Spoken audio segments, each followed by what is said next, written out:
Thank you, Mr. Chairman, members.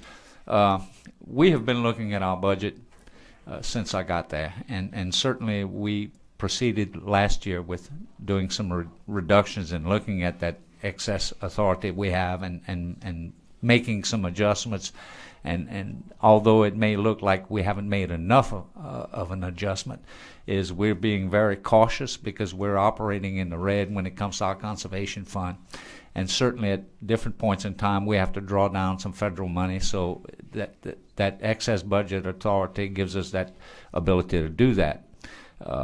We looked at about $25 million last year, this coming year, and IAT went up about $12 million. There's a lot of projects on the board right now that we're concerned about, and in the past that excess budget authority gave us the ability to move those projects forward. They didn't happen.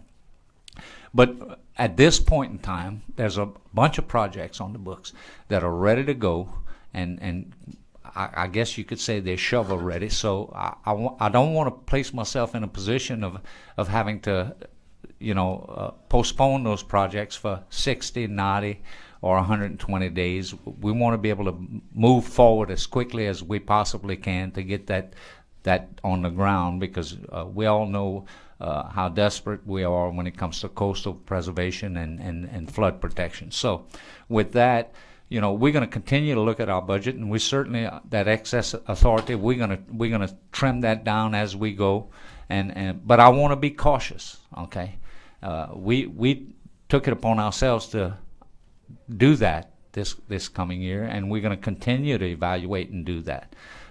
So with that being said, I'm a little concerned about the projects we have lined up to get done. In the past, some of them haven't been able to come to fruition, but I believe that we're in a position now to move a bunch of projects and get some things done in all of y'all districts in that regard. Okay, Representative Bacala. Thank you, Mr. Chairman. Secretary Modisette, I think the first thing we ought to shoot for in the budgets are creating an accurate document, so it isn't a reflection upon your agency that you're doing anything wrong. I mean, you're using the money that's made available to you for the good purposes that you have. I think the fault perhaps lies in the budgeting process, which begins here, where we tend to be overly optimistic for whatever reason about potential income, and as a result of that, the budget does not reflect an accurate picture of the finances of the state. So with that said, what would be the downside to trying the best we can to accurately project what your actual revenue will be, match that up with the expenditures, and then certainly you have the option of going back to the BA7 process. If additional revenue is realized, we can within 30 days approve that to be spent, and I don't think it'll ever be denied.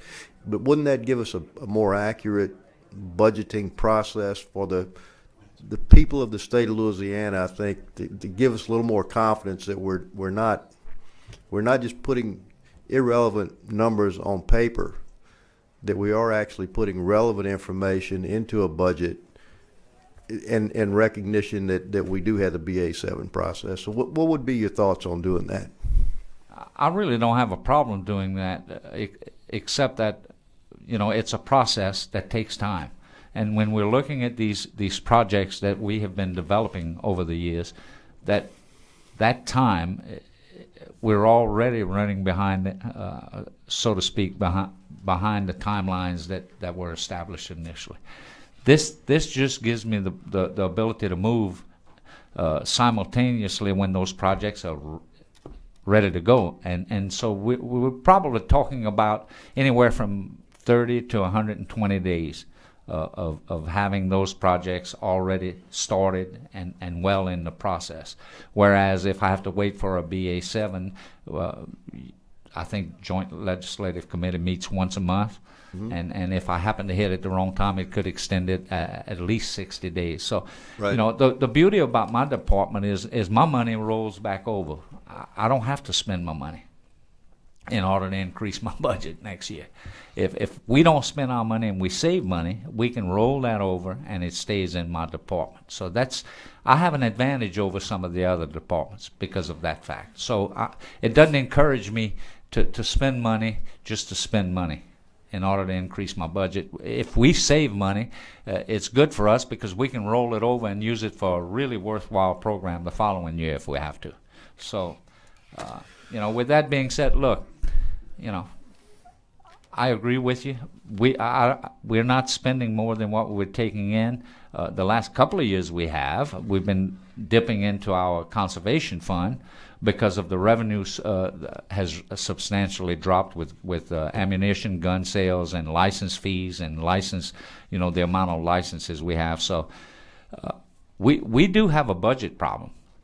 Representative Bacala, and we realize it, and we're trying to make adjustments to address that. And one of the things we looked at this past year was the excess balance we had.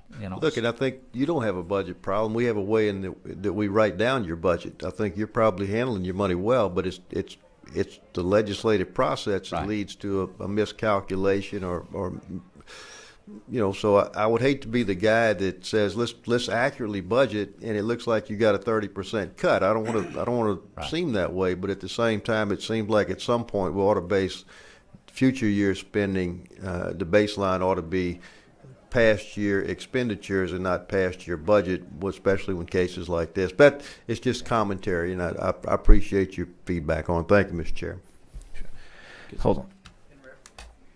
Representative Bacala, to your point, when we look at each one of the departments, when the departments came up and we showed a 10-year history of their budget, you see for 8 years pretty level increases for most of them. And then you see in fiscal year 19 and fiscal year 20 this big jump. And when we ask departments and we ask agencies, what's this big jump? And when the general public asks, why is their budget going up so much? You know what the departments tell us? Well, you're comparing actual expenditures to a budget. Well, you can't have it both ways. You're either going to spend that money and your budget really did increase, or you have excess authority. Now, we don't have it in this document here, but it is in your binder under the statewide overview. We don't have a roll-up here. But the general public will ask, in fiscal year 18, what was the total budget of the state? Well, the total budget of the state was $29.3 billion. And when you talk about accurate budgeting, what was actually spent in the state of Louisiana in 2018 was $26.7 billion. So $2.5 billion of unspent budget went unspent in fiscal year 2018. So that's $2.5 billion that didn't get spent. And then we have departments coming back and saying, well, we need more budget. Well, $2.5 billion went unspent. So that's what we're trying to reconcile when we're doing these, when we're looking at these departments. So I just wanted to, since you brought that up.